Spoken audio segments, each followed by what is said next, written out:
So, Chris, I think we can start to ask you some questions. For example, the first one we would like to ask you is, this is your first self-titled album, and what does this means for you as good band? To call it as a, you mean because we called it self-titled, because we called it Gogo? Yeah, we've been asked that a few times, and I think it's a tricky one to answer in quite a short way, really. But I mean, one of the main things is we when we first kind of got together as a band, we never really spoke about what we were trying to do. We just found that we naturally kind of aimed towards the same sort of goal.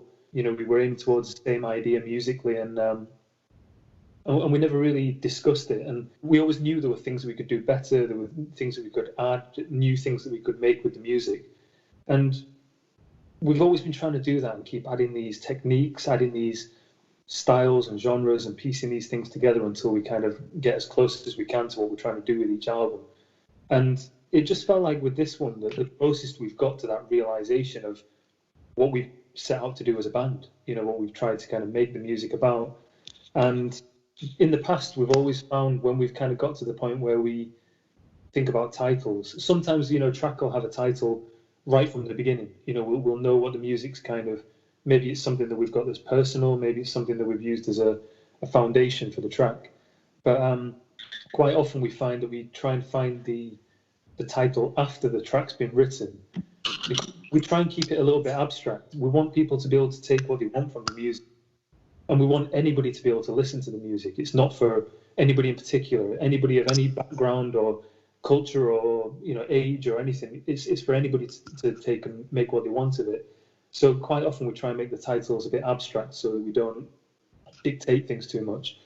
And what we've found in the past is there's always been something that perhaps kind of explained all of the music as a whole, the right word, you know, something that kind of brought it all together and described the entire thing. Mm-hmm. With this one, that just wasn't there. The only thing that was constant was that it was us at the core of it. You know, we'd made that music. It was about our experiences, our emotions at the time we were making it. And as I think, you know, it's said in the press release, it's been a great time, but there's also been some downs as well. You know, it's like how life goes, isn't it? You know, there's ups and downs.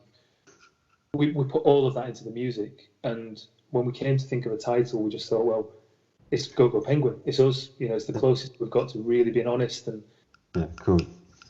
And speaking about this new album, you had a huge success with the Young Drum Star. So how do you keep up with the expectation when preparing a new album? I think the answer, I mean, I can only really speak for myself, but I think there's an element with the other guys. Just don't listen to what anybody else says. It's as simple as that, you know.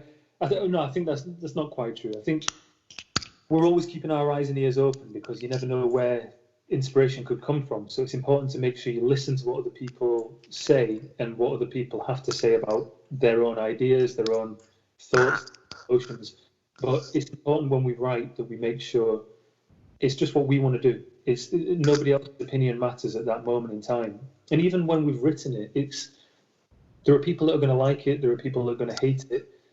That's fine. That's how it should be. You know, it's art. You know, we've expressed something. Not everyone will agree with what we've expressed. So, in the same way, when we're writing the music, we just try not to worry. You know, I mean, we've got a very supportive manager and a very supportive team that work around us. The label, you know, the boss from Blue Note in Paris came to see us, and he said the same thing that he said with Humdrum Star. He said, just make the music you want to make, do what you want to do. Don't worry about what the label want. And he was very supportive. So quite lucky. I mean, you know, I think the trickiest thing over the years is getting rid of the voices in our own heads, the ones that are saying, can we do this? Can't we do this? You know, is that going to be possible? You know, things like that. And, you know, over time, we got to the point where we don't worry about that. You know, we'll write music. Sometimes we write it electronically and worry about whether it's going to be playable later. Sometimes we, you know, write something, and if it sounds like it's got, you know, classical music with a drum beat underneath it and some dubstep bass, then go with it. It doesn't matter. It's like, if we're enjoying it and it feels good to us, just go with it. So I think it's that kind of idea. But like I said, I think the main thing is, you know, we've got a really good team around us, and and the fans are fantastic. I mean, the people that have been listening to our music, it still really makes us happy. It's what's making us so kind of, it's strange times at the moment that we can't be with the fans. That's what we wanted, you know, when we make an album, that's what we now want. We want to be in venues with the fans, play music together, and experience that together. And unfortunately, that's not the case. But hopefully, you know, people can still listen to the music and, you know, they can take what they can from it. Yeah, I really like this idea. It's what I think that music should be. So artists should be free to do whatever they want, and then who cares if part of the audience doesn't like it? I think that this is the best thing that an artist can say about about music. Oh yeah, cool. And you have partially already answered about that, but we would like to know, this Gogo Penguin is your third album on Blue Note Record, and we would like to know how is it to work with them, and if there are some differences between Blue Note Record and other labels that you released it for. Absolutely, yeah. I mean, we originally with Fanfares and V2.0, we released those with Gondwana. And Gondwana is a Manchester-based label. We actually, you know, we're good friends with Matt, who runs the label, and he heard about us when we were quite, you know, early days. You know, it was right at the beginning of when the band was forming. We'd actually recorded Fanfares, and he was interested in then releasing that record. And then he, you know, supported us in making V2.0 happen. And basically, he was, I think, you know, we've found with both labels, they're very into what we do. They've trusted, you know, that what we're trying to make musically is interesting and it's different and it's something that hopefully they could try and get out to the public, you know, that they could say to people, listen to this. And I think the only difference, you know, early on, you know, the difference was Matt was a very small label with Gondwana, you know, it was really indie. At the time, I think there was only really Matt's music on there and our music. And now, you know, he's grown and he's, you know, he's got much bigger. He's got Hani Rani, he's got Sundarak, I think, of doing stuff on there, Portico Quartet. You know, there's quite a lot of different musicians on there now. But still, you know, you can't, you know, it's different. It can't really be compared when you look at something like Blue Note. They've got the history that they've got and the legacy that they've got with the musicians that have been on there. And they obviously are a very, you know, they're synonymous with jazz. You know, everyone thinks of Blue Note being a jazz label. But really, I mean, they are putting out music that's just forward thinking. I think, you know, that's what I think they're trying to do. Not in every release they make. I think, you know, there are certain things that there are things that definitely look into the future of what music can do. And I think jazz, in a way, has found quite a good way of doing that. I mean, we don't worry about whether we call ourselves anything. You know, we don't call ourselves jazz or electronic anything. But obviously, we do have jazz is a big influence. Yeah. We have a lot of different influences, but jazz is there. And I think, you know, with what's going on with jazz at the moment, or things that end up with that label, it's usually just people that are not worrying about these restrictions that a lot of us puts on the music. So, you know, you could think about how, you know, you say rock music, you typically think of a band that's going to have guitars and, you know, somebody on drums. And it doesn't have to be that way. And it doesn't have to be that there are just these restrictions that are created. So I think, you know, that was one thing that Blue Note have been able to do for us, is just give us that space to keep pushing with what we'd already done with Gondwana. But they've got this, you know, this reach around the world. You know, there are people that know about Blue Note that have never listened to jazz their entire lives. There are people who are, you know, just finding out about it now, but then they can look back at this legacy that Blue Note's got. So I think they've done well getting our music to a lot of people that probably wouldn't have heard about it before that point. Yeah. I think you partially answered to what I was going to ask you, because we often said that in our podcast we spoke about you and other artists that have Blue Note as the label, and what we noticed is that Blue Note is trying to looking for the future. In the sense that they are keeping their heritage and what they've learned and they made in the past, but they're sort of trying to taking artists that are looking in the future, like they are in the sort of the next level. I think that you are one of them, and so I would like to ask you, what does it mean to you to be innovative in music? I think a little bit like what I was saying before, where we don't think about what we label the band, and for us that's really important because we want to be able to have complete freedom. When we write music, we don't want to feel like there are things we can and can't do. We don't want to think that there are any restrictions on the music, but they're for any other reason that we've chosen to put them there. So with that idea of innovation, I think it's important to make music that's about right now.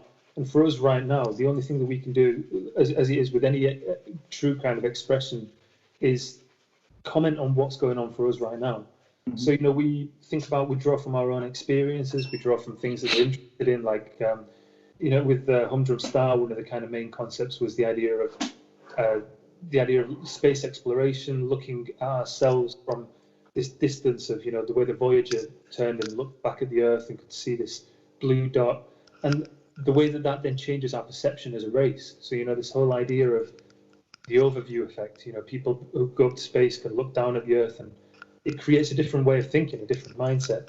It's the same with this album now. There are a lot of different things that we've been looking at over the years, things that we've matured with, and things that we've kind of made our own minds up about, and things that we've kind of learnt from. And really, this is, like I was saying with the idea of calling it Gogo Penguin, we were trying to just be as honest as we possibly could and make the music that represents us right now. So in terms of the innovation, I think it's just, we're trying to push what we can do as a trio. We're trying to push what we can do with that traditional format that's pretty jazz, piano, bass, drums, it's very traditional jazz. So we're trying to push that, we're trying to push the instruments and what they're capable of. Take ideas that are maybe from electronic or rock music, but then play them on acoustic instruments, piano, bass, drums. And then just combining things that mean something to us right now. So anything that creates an emotional response, an emotional reaction. As we said, we keep the titles abstract and keep the meaning quite abstract because we want it to be for anybody, and people can make their own meaning and take what they need from the music. But there obviously are things that have inspired the pieces. There are, things that have inspired the music along the way. And I don't know, like my wife was just popping in then to make a bottle for my son. That was one of the big things that changed for us. That's absolutely no problem. Right in the background, and that was one of the big changes for me was having a boy. He was one last Sunday. Yeah. Congratulations, by the way. Thank you. Yeah, that was something that happened around the time of the recording. He was only a couple of months old, and it's things like that. It's innovation just comes from being honest. If I think about it, it's like being able to look at what's going on in your life. What do you want to say, and don't be afraid of saying it. And that's where the innovation will come from. I think when fear gets in the way, when people allow those voices that are saying, can you do this? Can't you do this? What about this? What does this genre mean? What does this label mean? All these things, that prevents innovation. If you look at any field, you look at science, if people think, well, it's probably impossible, or maybe we can't do that, then innovation won't happen.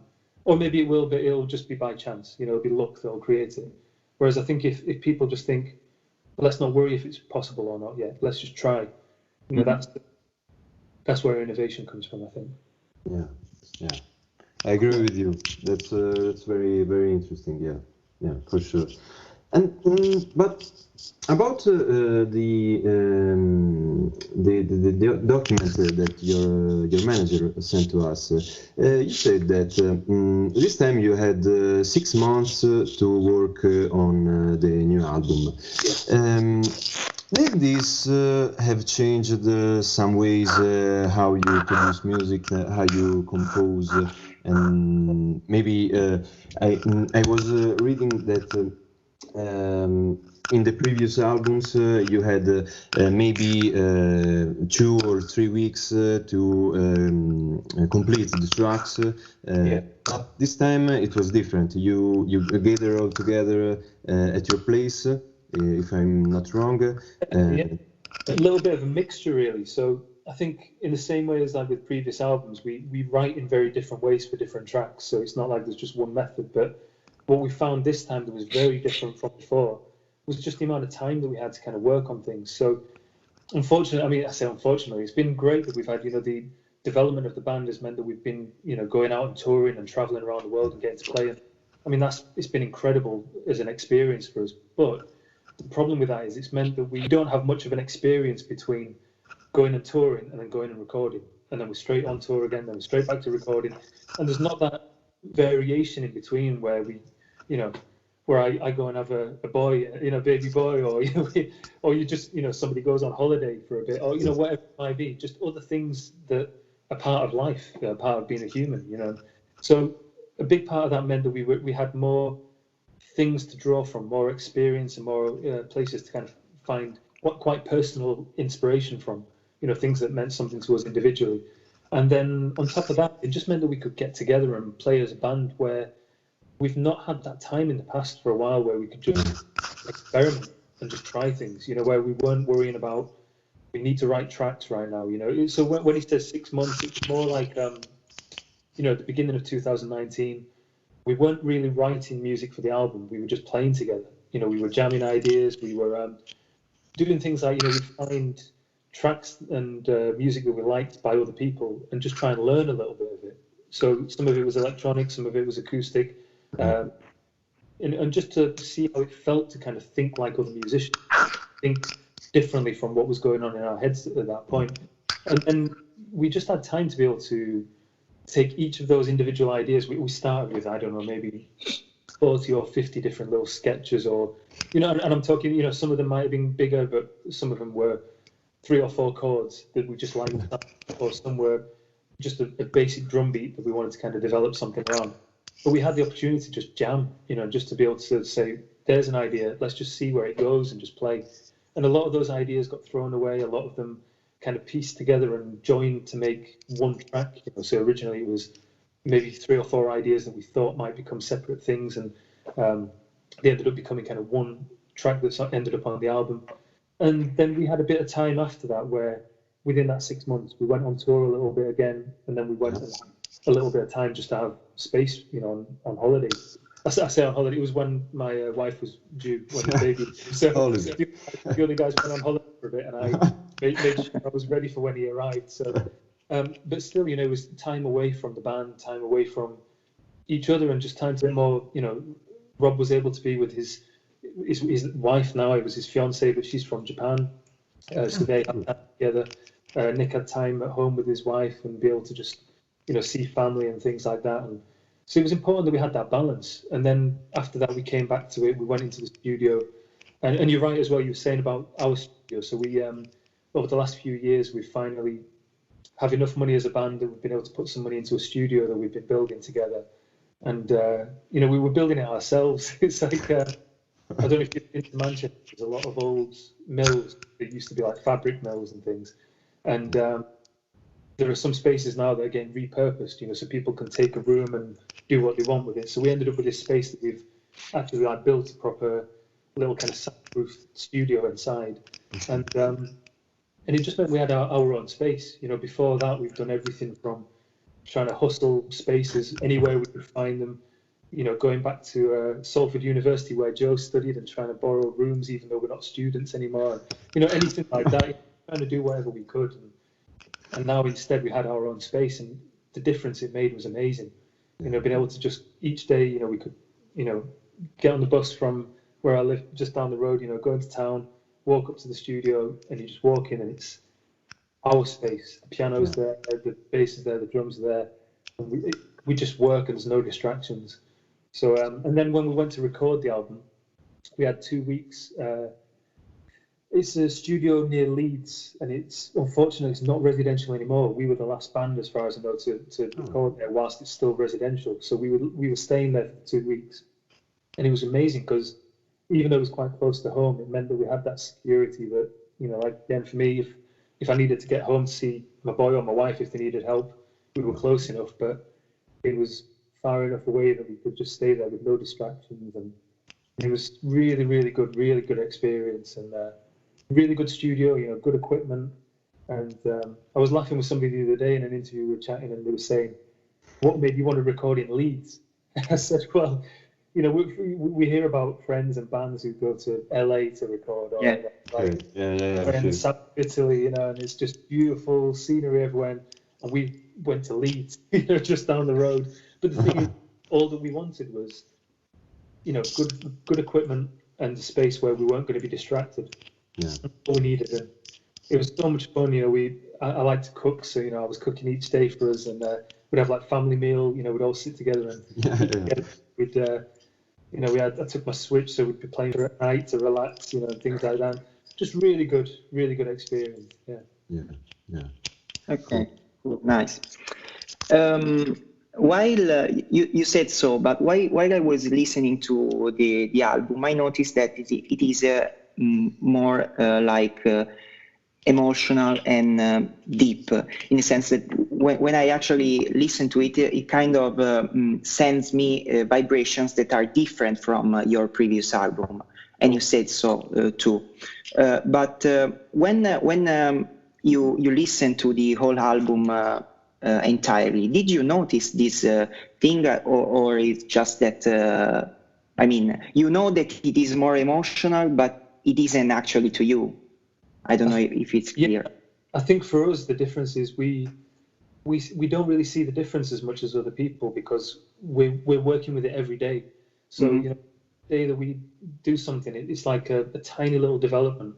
But by the time we put out a new album, or by the time we go out on tour again, it's very different for everybody else to see us in that way that we've changed, and I guess in certain ways, the way we've matured, and then the development that's happened individually, but then also as a band. But for us, it's kind of more subtle, because, like I say, each day we're kind of doing that. It's a bit like, with my boy, my wife and I, we see changes, but compared to when his grandparents come to visit, they can't grown. They can't believe how much it's changed and the way his development has happened. And it's that thing of, when you see it every day, I think it's not quite as noticeable. So we were aware of what we were trying to express. Like you say, we knew that there was, not that we've not been honest before, but I think we just put a lot more honesty in there. We were a lot more confident about trying to make that happen and make that real. And, we did that all day. So I think the change is probably, as you say, hopefully it's quite strong compared to the previous album. But to us, it's just each day just kind of gradually getting there. Nice. Okay, so you said about the lockdown and not being able to play. So, but actually, how are you coping up with the lockdown and with this situation? Aside from the fact, we obviously really wanted to be able to get the album out on time, and that's the situation. And then on top of that, we wanted to get out and gig, and obviously that's not going to happen for a while either. But now that we've kind of come to terms with that, the silver lining, there's, as there always is, there's always that silver lining for people. And for me, I've been able to have this time with my family, and for the other guys, I think in a weird way, it's done us some good. I mean, we worked so hard all these years, and that's not to say we're not excited about working more and keeping going, but in a weird way, I think it was good for us to have some time away, some time off, and just be able to rest, because we just haven't had a chance to do that since the beginning of the band, really. And it seems like a weird thing to complain about. Obviously, we're very happy that the success of the band has been the way it has, but I think it's important. We wanted to make sure that when we do go out again, we can put everything into it. We've got all of our energy that we can put into it, and it's important. We've said before to people, the experience of a gig it's a two-way thing. It's why, as much as I'm really glad some people have been able to stream and do things online, it's not the same. It's never going to be the same as being in a room together. And we feed off the audience as much as they feed off us. Every gig is different for us, and a big part of that is because of the audience. So it depends on what atmosphere there is there, what the venue's like, what everybody's state of mind is, what our state of mind is, and it's like it's alive. These things feed each other, and it creates something different each time. And so it's been tough getting used to the fact that we're at home. I mean, the thing I'm missing the most at the moment is seeing friends and family. That's been the tough thing. We're staying safe and we're healthy, and that's okay. I mean, it's been tough all over the world for everybody, but I don't know how it is over there with you guys. I mean, we've got people here thinking that acting like everything's fine again, and it really isn't. And it's a little bit worrying. You wonder whether it's going to kind of peak again, and whether we're all going to be told to stay at home again or what. I have no idea. But I know it was very difficult in Italy. I know it was hit really badly. Yeah. It's a pretty messy situation. I mean, there's some zones in Italy, for example, to the north of the country, that are have been in some difficult situation. It was pretty big. The COVID disease was a pretty big situation. Here in Tuscany, in particular, we have not had big issues. Okay. And we managed to contain the problem as well. But for example, the lockdown has ended about pretty 1 month ago, maybe. Yeah, maybe. Yeah. And for the moment, it seems to go pretty well, but we can never know. We are there are some gigs that are. It's strange because it's like we are living the normal life, but actually no, because you can move now. You can go to actually move around the regions of Italy. Yeah. So you can go to the seaside. You can do basically whatever you want, but it's not like it is normal actually. You have to wear a mask. You are kind of worried every time. There are lines everywhere. Everything you want to do, there's a line to So it's not kind of easy. And then of course there's the situation about the gigs, because basically up until now there wasn't any kind of concert, and now they're trying to rebuild something. But with strict rules, social distancing and so on. So it is kind of worrying, and not so normal.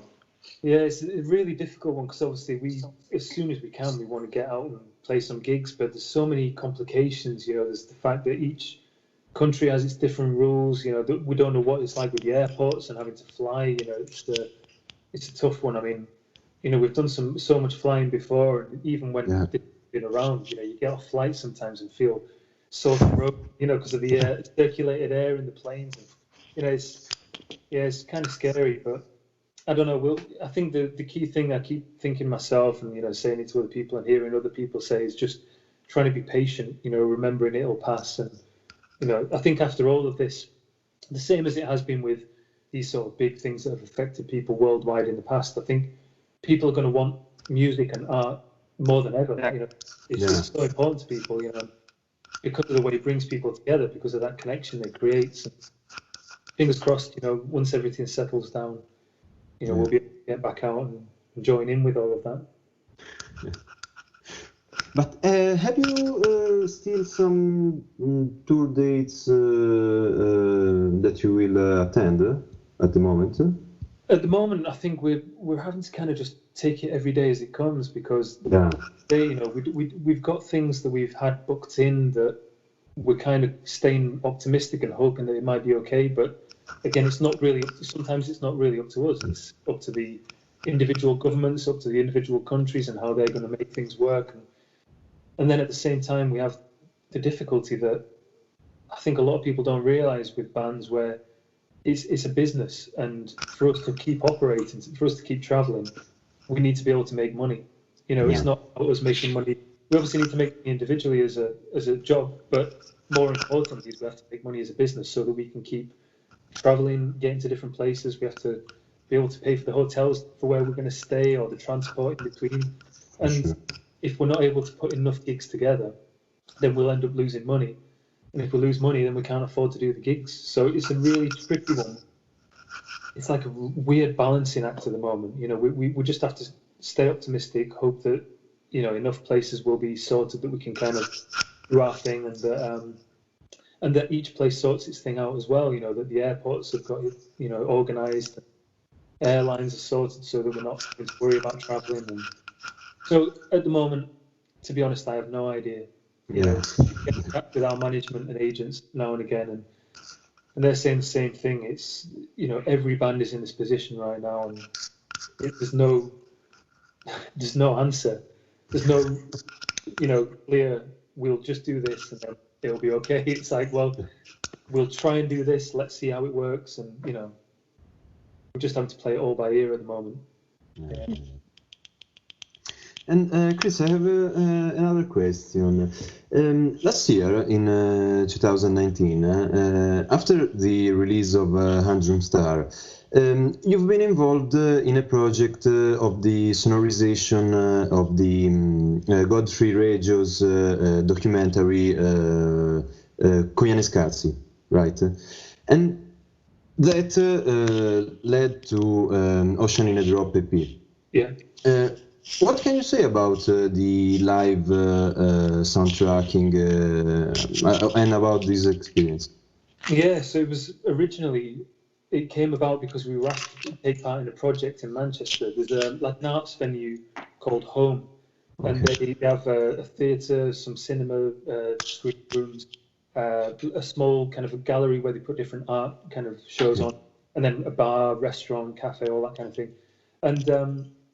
And they opened a few years ago. I think it was 2016 or maybe 2015.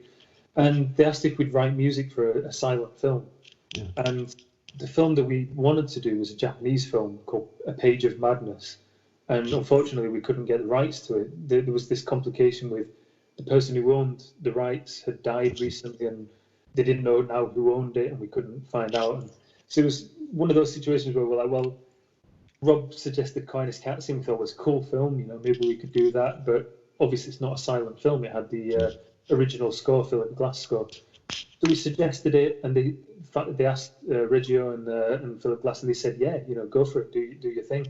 So the project was only 2 performances. It was 2 nights at this venue in Manchester, and then that was it. And we just thought that was a lot of work to just do 2 gigs. It seems a bit crazy just to do that, not perform it again. So we kept going out and performing it live, and used it as a bit of something different for us. Something that was a little bit of something that could just create a bit of variation in between touring and recording. And it was a really different thing for us to work on as well, because obviously when we make an album, we start from scratch with nothing. We start wherever we want to start. It's a clean slate. Whereas with this, it was like, right, there's already a film. There's already a sequence of ideas and a visual thing that gives us ideas ourselves. And so we made sure we weren't listening to the score. I don't know how many times I've seen the film, but I probably only watched it maybe twice with the score and the music, and probably about 100 times without, just with no sound. And yeah, we found it great because it made us write differently, it made us think differently, and then the performance is different. It's an hour and 20 minutes, and I don't stop except for about 20 seconds of music. I get a quick drink of water and wipe my hands, and then I'm back on. And it's great fun. But it was. We're always kind of keeping those sort of things in mind. I think now we started discussing a couple of ideas of things that we might want to do in the future. I mean, it's nothing I'll go into yet because I don't know what will happen with it, but just things that are maybe a bit different to just do an album and then do a tour. Maybe some other projects that we can explore with, but that it's still Gogo Penguin. And it'd be nice to be able to do more things like that because it's just fun, isn't it? A bit of variation, something different.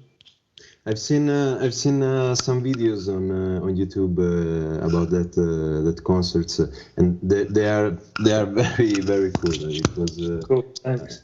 Well, I'm hopeful. We'll hopefully still perform it down the line. It might be that we get to bring it over to Italy as well, because it's something that we always enjoy kind of going back to, and as long as we've got the time and we can fit it in, I'm sure we'd be up for playing it again, definitely. Yeah. We really hope to see you in Italy. I hope so too. Yeah, absolutely. I'm sure, like I say, I'm staying positive. I think, all of this will pass as these things do, and as soon as it does, we'll be back out on the road, and we've got a long future ahead. Hopefully, I think it's a bit weird. This situation almost felt like everything came to a stop, but I think it's temporary. I think everyone needs to remember that it's not forever. You know, it feels like it when it happens. It feels like it's the end of the world, but it's really not. It's just a very difficult situation, and you know, if everyone tries to look out for each other and we're all decent to each other, we can all get through it, and then you know we'll get back out and play some gigs and all enjoy ourselves again. Yeah. I hope so. I hope so too. We're done, I think. So Yeah. Cool. we thank you very much for. You're welcome. No problem. Yeah.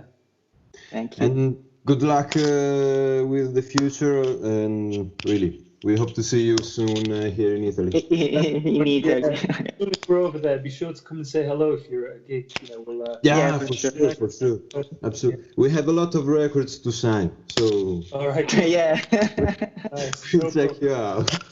Excellent. All right then. Okay. Thanks. Bye. Ciao. Thanks Ciao. very much. Nice afternoon. Bye-bye. Bye bye. Bye.